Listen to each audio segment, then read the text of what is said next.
swim? No, bro.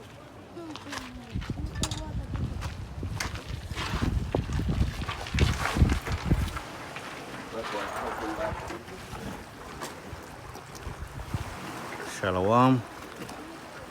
Kal halal hawa b'Hashem hawa shai b'Hashem. Rokwa Kadash. Double honors as always to the personnel of Great Millstone, where I learned this wonderful truth from about gospel, peace, and salutations to brothers on down, teaching, preaching, pushing this gospel, good news, only for the Israel, the house of Israel. Greetings to the few sisters, of course, who tune into these video epistles. I've just come out here, get some groceries and do some business. And I thought I'd just looking at the seas here, I just moved to press the button. This is, I think I've done not a screenshot, but I moved the camera around so you could see Savannah. I'm in Savlamar, Westmoreland.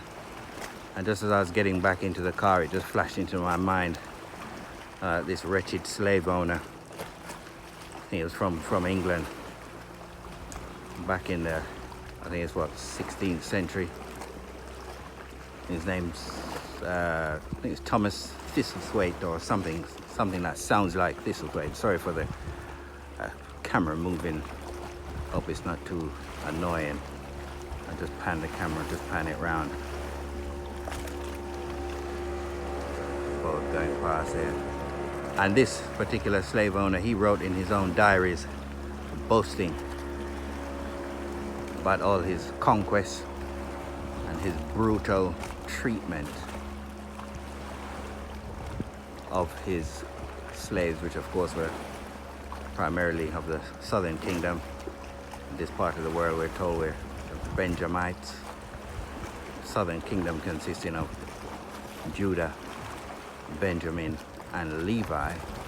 Judah primarily in North America, Levi the Haitians, and then the Caribbean islands we learned would be the Benjamites. And this man was a slave owner, and he owned this part where I am here. If I just move around here, I'm gonna walk through a little section here. This is like a half built up area here. Developing countries, that's what you get for the most part.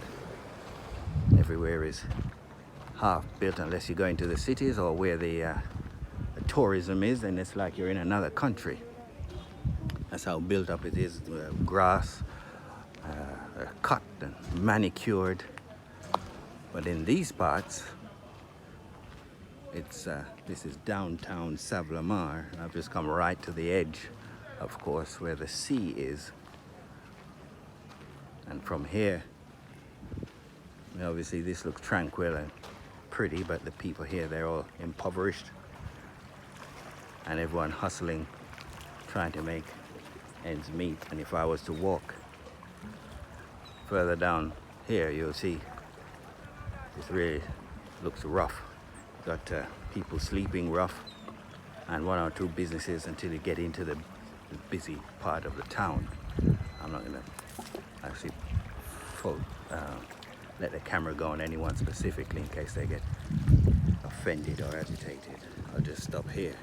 But this part, Savannah Lamar, this man, Thistlewood or whatever his name is, he boasted of all of the rapes. I think it's nearly 5,000 of my fellow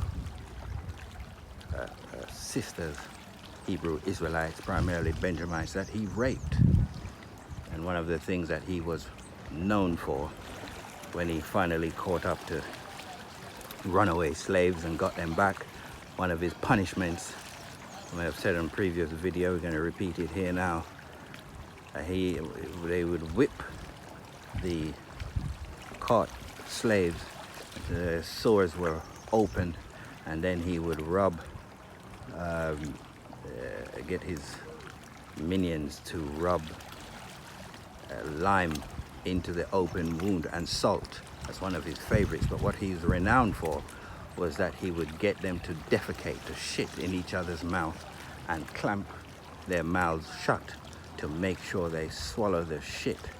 And that would be their punishment. So you never do that.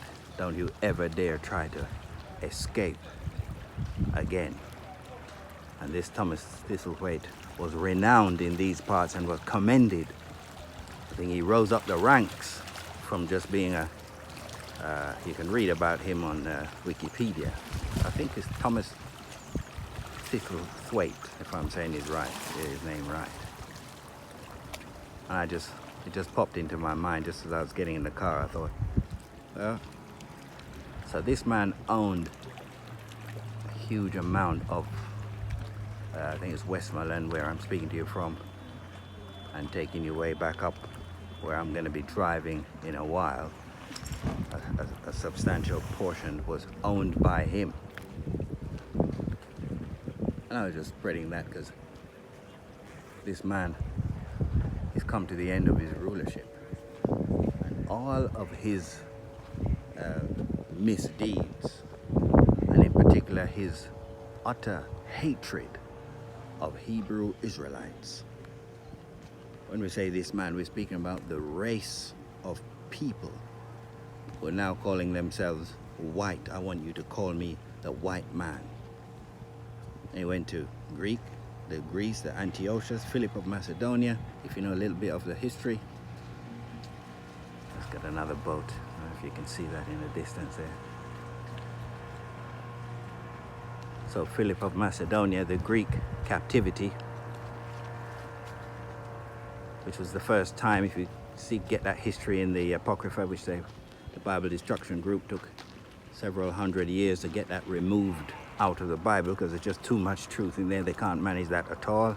But it captures, or it writes up, documents the history, the Greek captivity, which is missing from the four major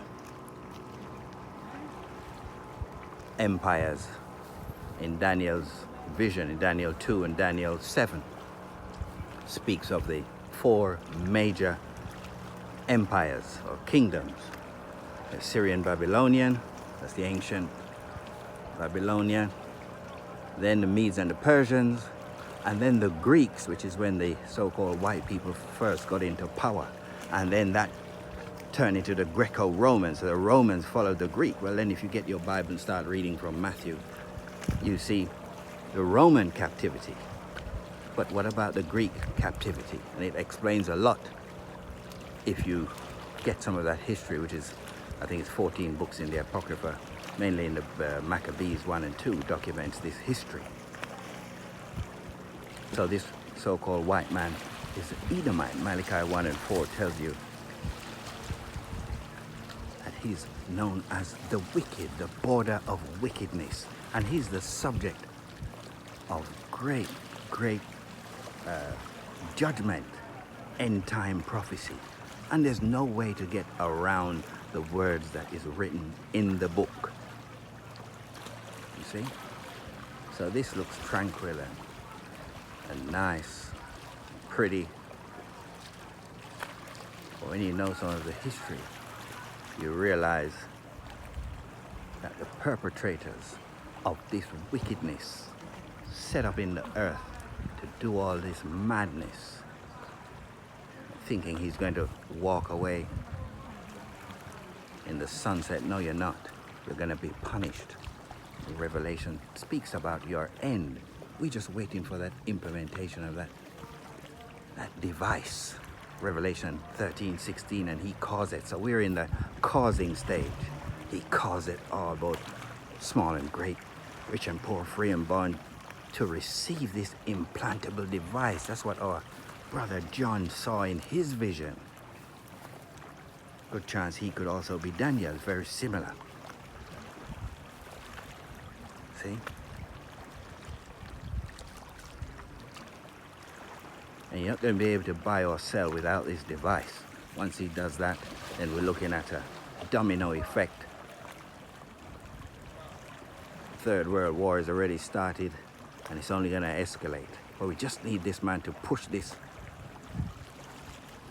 implantable device that no one will be able to buy or sell without it. So my arm is getting tired, so I just press the button.